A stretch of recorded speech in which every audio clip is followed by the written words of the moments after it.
Hey oke guys, balik lagi sama gua. Kali ini kita bakal wawancarai ini ya Bang Payat ya, idola kalian semua ya. Siapa yang gak kenal Bang Payat ya kan? Kita bakal wawancarai Bang Payat seputar bagaimana dia bisa masuk ke dunia games, bagaimana dia bisa eh, gimana ya istilahnya, malang melintang di dunia e-sport ya kan. Itu yang kalian pengen kan, malang melintang di dunia e-sport ganti-gantian seperti Bang Payat ini ya kan. Udah langsung aja kita tanya-tanyain Bang Payatnya ya, idola kita semua ya. Oke. Ya bang, langsung aja ya bang. Ini banyak kali bang muncul di kolom komen nih. Pertanyaan ini yang pertama, awal mula abang bisa terjun ke dunia game itu seperti apa? Awal mula Iya. itu jadi pas pesawat dari Mil ke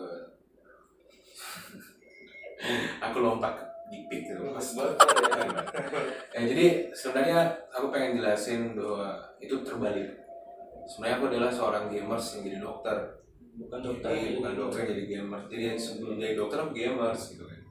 Jadi dari zaman SMA aku mulai game itu benar-benar aktif dan menghasilkan duit itu di zaman SMA. Jadi di situ aku sudah bisa jelaskan ke orang tua aku bahwa aku tuh disupport dari zaman SD ya. Jadi dari zaman SD aku udah dibeliin apapun hal-hal yang berkaitan dengan game apapun yang berkaitan dengan teknologi. Bahkan dulu, alhamdulillah ya, kebetulan orang tua saya berada pada fase yang menurut gue cukup mampu. Aku dulu pernah punya game dingdong yang kalian mungkin isi pakai koin, pakai apa itu aku punya dulu di rumah. Itu aku punya. Sultan sih kalau gitu. Kebetulan orang tua saya juga dokter ya, jadi bisa lah begitu beliin. Iya. Waktu itu belum paham kalau ternyata ada teknologi baru yang namanya kayak Nintendo, Iya. kemudian Sega, kemudian Super Nintendo muncul, dan Banyak. berikutnya mulai muncullah PlayStation 1 dan seterusnya. Jadi gue mulai main dari Nintendo. Itu game yang pertama abang mainin? Kalau game pertama dulu di Dingdong itu game petualangan, itu game kayak cerita tentang King Arthur. Itu sampai gue tamatin hampir 1000 kali. Gua anak muda gak tahu bang. Ya nggak tahu. Ya gue juga masih muda, cuma bedanya gue lebih cepat main game dibanding kalian. Nah itu gue tamatin game itu umur 6 tahun ya. Wah gila sih. Tahun. Cepet banget. Ya, untuk regional Indonesia, kalau gue catat mungkin saya salah satu yang pertama menamatkan lebih dari 100 kali game tersebut dalam 1 bulan. Pasti di rekor muri ini bang. Jadi Jadi habis itu gue mulai masuk ke konsol Nintendo. Jadi gue kompetisi pertama Nintendo game itu pertama gue kompetisi Super Mario Bros. Sudah ada kompetisinya dulu lokalan.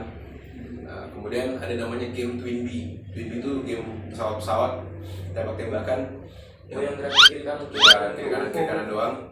Nah, habis itu ada balap mobilnya.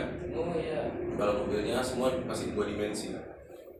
Jadi aku sudah mulai berkompetisi game sejak usia dini, dari umur 7 tahun, dari game yang berbeda tentunya. Nah, jadi sekali lagi game sudah jadi bagian dari gua dari masih bocil banget. Makanya mental berkompetisi gua di bidang game udah kasarnya tuh hatam berkali-kali gitu. Jadi mau game apapun gua harus ada prestasinya gitu.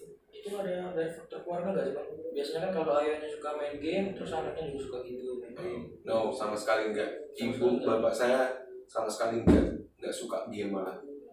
Ya cuman waktu itu nggak ada pilihan. Waktu itu kan aku tinggal aku besar di sebuah daerah di Sulawesi Tengah yang pergaulannya cukup ekstrim untuk usia anak-anak, berkelahi, tawuran, pencurian gitu kan. Anak-anak Gitu. Jadi salah satu caranya adalah membatasi aku keluar. oh iya. Nah, dengan cara dibeliin game itu salah satu solusi waktu itu. Nah, akhirnya aku tekuni. Tapi di situ dulu, ketika gue mau main game itu selalu ada kompensasi. Kalau gue mau main game 2 jam, gue harus ngaji sejam atau belajar sejam. Selalu seperti itu. Mau 3 jam, ngaji 2 jam. Jadi ngajinya selalu lebih banyak. Jadi disimbangin ya. Ya, diseimbangi. Nah, itu Jadi buat pelajaran juga buat kalian ya. Ya, Jangan jadi ada main game terus. betul, di situ ada tanggung jawab gitu. Kalau lu mau senang-senang, ya lu harus bersusah-susah dulu, sebenarnya juga bersusah-susah itu juga buat kita juga. Nggak bisa Artinya langsung senang ya. artinya ada proses yang harus kita lewati dulu, baru kita bisa menikmati hal yang berkaitan dengan kesenangan kita. Nah, kemudian karir game saya menurut saya itu karir ya, karena memang berproses. Kemudian akhirnya puncaknya itu mulai di SMA, masuk kelas 1 saya mulai main game, mulai Ragnarok dulu. Sekarang ada lagi, dulu item gue jual ya, itu satu kali jual item plus akun itu bisa sampai 6 juta di tahun itu. 6 juta di tahun itu nilainya sekarang sekitar 50 juta. Sekitar 50 juta. Karena yang beli itu dari luar, Australia terutama, itu paling sering beli akun sama item. Jadi itu aku jelasin ke orang tua aku pengen masuk ke dunia game, aku pengen lanjut sekolah bahkan ke hal yang berbau animasi dan IT. Ya cuma gak di support gitu.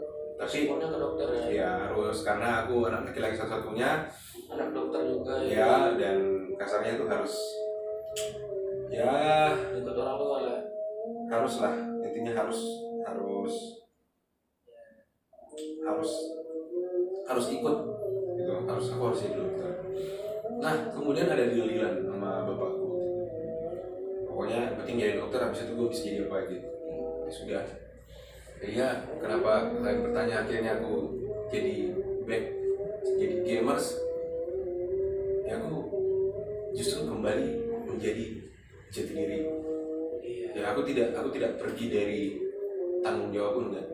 Dokter tuh profesi seumur hidup ya, itu udah sumpah dan sebagainya, jadi sampai mati pun aku tetap dokter, dan skillku tuh juga tetap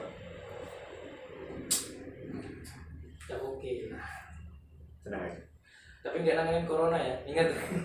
Ya jadi intinya bagaimana aku kenapa ke game, bukan terjun ke game Pak, kembali ke game. habitat. Kembali ke habitat ya. Ya, next. Oke, ini ada lagi nih Bang ya. Cerita Wan kok bisa tiba-tiba jadi coach dari SFA yang kemarin itu kan, sampai dia bisa juara FPM, juara 3 yang di Thailand kemarin ya kan. Nah gimana sih ceritanya? Sebenarnya kalau tiba-tiba sih enggak. Jadi sebenarnya saya punya histori juara dunia sebelumnya ya. Jadi sebelumnya tim saya itu pernah mencapai predikat juara dunia Asia Pasifik, bahkan kita level Asia Tenggara udah Lewat. Sombong amat. yang maklum minggir dulu ya. Iya. Ya jadi itu di game Pro Evolution Soccer Palembang. Sombong amat. Terus sampai Palangkaraya, Kalimantan ya, Sumatera, habis. Jadi dulu aku di Pro Evolution Soccer itu sampai 1 tahun di banned di nasional, Gila. nggak bisa main di Indonesia Karena terlalu pro. Wah aku dulu aku sebagai pro playernya, kemudian 1 tahun aku dominating, habis itu aku kalah sadar karena ternyata orang-orang sudah mulai ngetim, sedangkan aku solo squad gitu, barbar. Sombong amat. Kalah melulu, capek, dibuat capek, lawan yang ini, akhirnya capek. Final kalah, tapi selalu final. Nah aku sadar aku harus nge-team. Mulailah aku create team. Jadi aku mulai buat kompetisi Pro Evolution Soccer, PS ya. PS itu waktu itu masih PS3. Aku mulai buat kompetisi buat nyari bibit. Jadi rata-rata bahkan yang bibit terbaik itu adalah adik sepupuku sendiri. Sepupu 2 kali ya. Itu aku ambil usia kelas 1 SMP. Wah berarti masih kecil Ya. Jadi saya menyadari potensinya karena satu dia IQ-nya tinggi juga, usia cerdas. Jadi sorry ya, cepat ya. gua termasuk golongan cerdas. Sombong amat. Jadi kalau kalian mau jadi pro player gamers harus Ya sebenarnya cerdas gue itu bukan karena turunan atau apa ya, tapi memang karena ya wawasan. Jangan lupa ngopi. pengalaman ya. Aku punya keingintahuan yang sangat-sangat tinggi gitu. Iya. Jadi kalau dibilang tiba-tiba itu enggak. Jadi 2010 aku mulai jadi kayak manajer dan coach untuk game eh, apa Pro Evolution Soccer, bahkan aku sempat disponsorin oleh brand besar bawa nama Indonesia setelah berkali-kali diabaikan. Jadi dulu kita tuh wakil Indonesia kayak gak ada apa-apanya kalau game, kayak Iya, benar, nggak disupport ya. iya ya udah selamat ya gitu, nggak kayak sekarang kan. Iya. Wakil Indonesia aja udah ketemu menteri apa semua. Dulu dia sendiri coy, serius dia sendiri. Kita mau wakil Indonesia itu dia sendiri. Jadi pure about pride, pure tentang kebanggaan doang ya. Kalau mau dibilang duit, kalau kita menang sama aja, ongkosnya gede banget. Iya, jadi balik modal doang itu. Iya, balik modal. Jadi semuanya cuma tentang kebanggaan. Nah, di situ aku sadar, aku develop pemain. Waktu itu semua anak Makassar. Dulu sempat ada timnasnya, Pro Evolution Soccer. Timnasnya 10 orang, 7 orang itu anak didikku semua. Indonesia ya, nasional ya. Waktu itu untuk Asia Tenggara waktu itu. Asia Tenggara isinya 10 anak didikku semua. Cuman pas waktu kejuaraan di Malaysia itu anak didikku nggak ikut, jadi kalah. Akhirnya waktu itu eksebisi, yang kalahin kita tuh Vietnam, dan orang Vietnam itu kebetulan juara dunia. Nah itu masuk, kemudian nantang eksebisi, dan itu dikalahin sama adik sepupu saya yang saya latih. Itu masih usia kelas 2 SMP waktu itu. Sistemnya eksebisi itu 5 lawan 5. Tapi kalau satu pemain pertama bisa mengalahkan semuanya, itu sudah selesai. Wah, gila. Dan adik sepupu saya itu yang saya latih habis-habisan itu langsung strike win, dan statusnya 5 kali menang. 6 berturut-turut. Wah, gila. Dan itu tercatat, jadi itu tercatat di Konami. Itu tercatat bahwa itu adalah kemenangan yang sah, yang sekarang mulai lahir kan kayak Faidaan apa semua gitu. Jadi kalau dibilang tiba-tiba enggak, saya memang sudah punya, saya sedikit menyadari bahwa saya sedikit punya kemampuan untuk mendevelop pemain. Nah, di Free Fire saya mulai terjun itu 2017 akhir November, mulai install, masih close beta, masuk open beta, mulai masuk nggak ada ranked, mulai ada pembaharuan dan sebagainya, mulai ada mode squad. Nah, aku cari pemain itu dari top global, karena nggak ada kompetisi. Aku pikir top global tuh, berarti itu yang Megalo semua itu ya, kan top global. Ya kan paling bangga tuh si Fluxy, si Lord, Lord, Hakim, Azura kan. Siapa lagi ya? Dulu ada Tom Idris. Itu top global semua tuh. Top global semua aku ambil. Jadi aku ambil semua top global, aku masukkan dalam satu guild. Tuh dulu aku biayain semua. Dulu bundle techwear tuh 763.000 harganya bundle itu. Itu 22 orang aku tarik. Semua aku beliin. Yang tinggal yang bertahan cuma 11, yang lainnya kabur. Bawa lari bundle. Nah, kalian yang lari gak ada akhlak lah. Iya. Nah, 11 orang itu bertahan. 11 orang bertahan. Dan konsisten sampai sekarang. Ya. Termasuk dulu salah satu yang sempat bergabung ke Kavela, kan Legalot, Yamil Purbin, Valen bukan top global tapi orang yang berproses. Banyak lah, masih ada sampai sekarang sebagai pro player. Jadi saya rasa memang saya punya kemampuan untuk memaksimalkan potensi mereka. Tidak secara mekanikal murni itu menurut gue tanggung jawab mereka. Tapi yang saya bagi adalah logik, gameplay, strategi dan sebagainya, dan mereka kembangkan gitu. Terutama Legalot memang dasarnya dia pinter, dasarnya memang jenius. Aku tuh nggak ngomong, mestinya lu begini. Aku cuma nunjukkan, bagusnya kayak gini kan, habis itu dia kembangkan dan bahkan lebih bagus. Seperti itu. Jadi ya aku sadari bahwa Legalot punya kemampuan analisa yang cepat, daya tangkap yang hebat, bahkan kemampuan untuk berkreasi sesuatu juga sangat cepat. Hal itu yang gue terapkan. Jadi memang penerapan gue tuh tergantung individunya. Makanya ketika gue ditanya, bang skill karakter ini, silakan, gue nggak mau jawab. Cocoknya senjata ini untuk ini, nggak mau jawab. Karena kalau gue jawab secara umum itu bisa menyesatkan. Makanya banyak pertanyaan-pertanyaan detail yang nggak gue mau jawab. Bukan gue nggak tahu, gue nggak mau jawab. Karena itu tanggung jawabnya besar. Jadi kurang lebih seperti itu. Next. Ini kalau ada lagi ya bang ya, cerita dari coach abang bisa meranjak ke caster itu gimana sih? Kalau itu kan semua profesi yang ada di e-sport ya. Iya. Pro player, Analis. coach, kemudian caster, host, kemudian broadcaster, artinya yang penyelenggara turnamen kayak gitu kan, Iya. termasuk. Nah kalau hampir semua lini profesi itu sudah ku lakoni, kan? Ya sudah ku coba. As a pro pernah itu kan, meskipun nggak pro amat. Jadi waktu itu ke level pro karena cuma lebih dulu aja, Oh iya. lebih dulu belajar. Jadi yang kayak level-level yang sekarang tuh belum sehebat sekarang. Iya. Kalau sekarang gila udah. Ya aku udah gak ada apa-apanya. Jadi aku sebenarnya bukan berada pada level pro, cuman lebih duluan belajar, lebih duluan paham. Mekanikal waktu itu masih selevel, cuman logic gameplay masih unggul. Iya. Ya kan, aku punya logic gameplay yang membuat mereka bisa mati dengan caraku.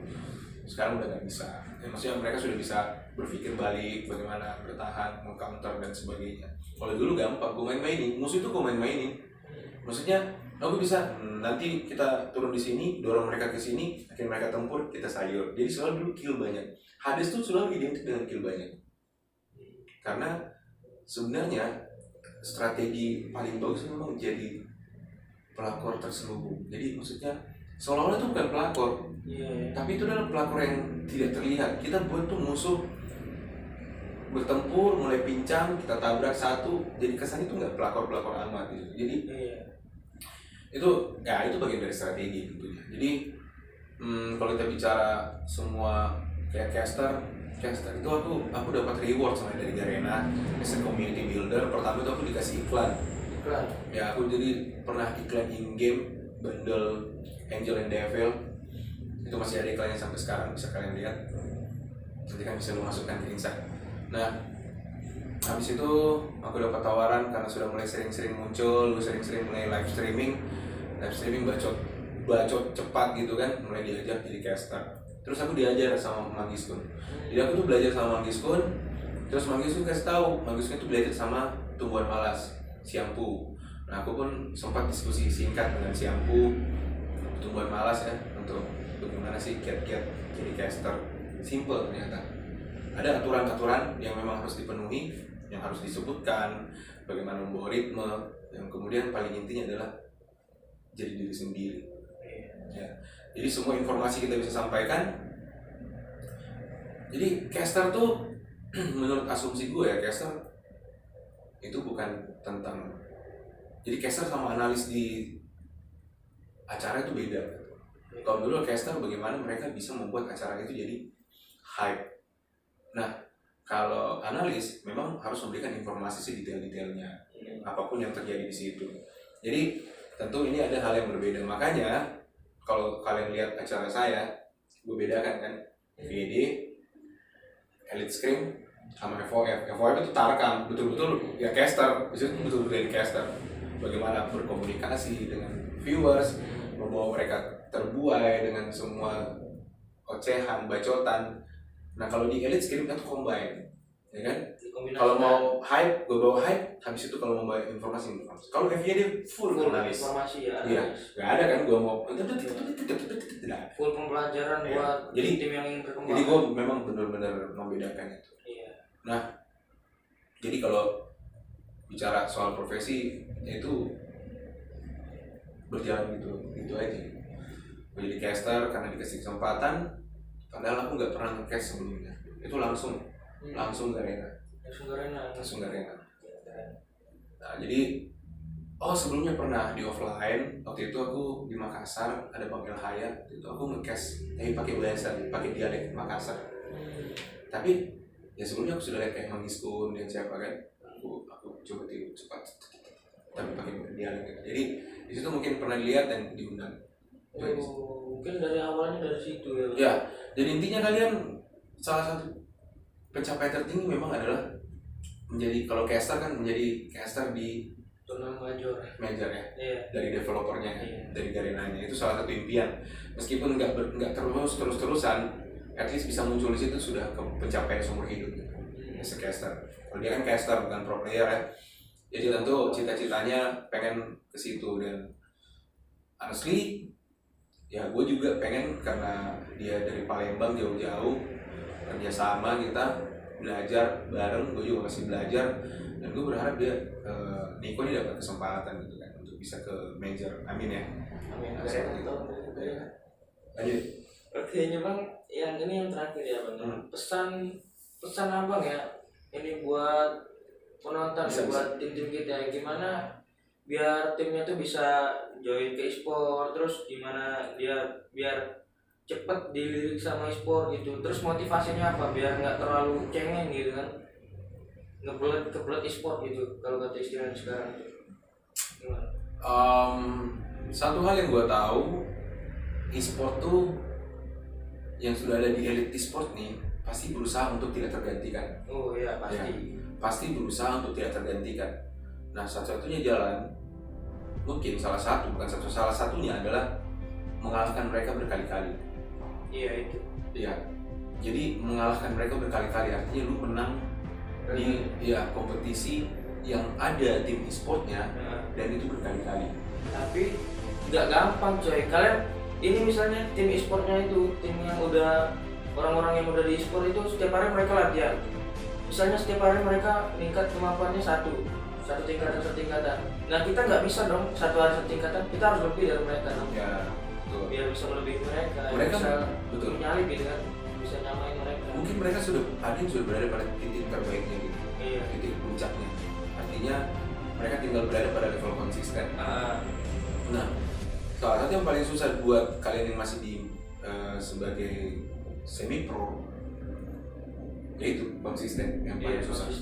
Maksudnya bermain bagus, semua bisa dapat momentum bermain bagus. Tapi bermain bagus berkali-kali dengan kondisi yang berbeda-beda, itu paling sulit. Iya. Nah dulu, salah satu solusinya adalah dengan bermain offline. Karena offline turnamen itu memang mengasah namanya mental. Iya, Mengasah namanya mental. Karena kita berada dalam level kesulitan yang berbeda banget.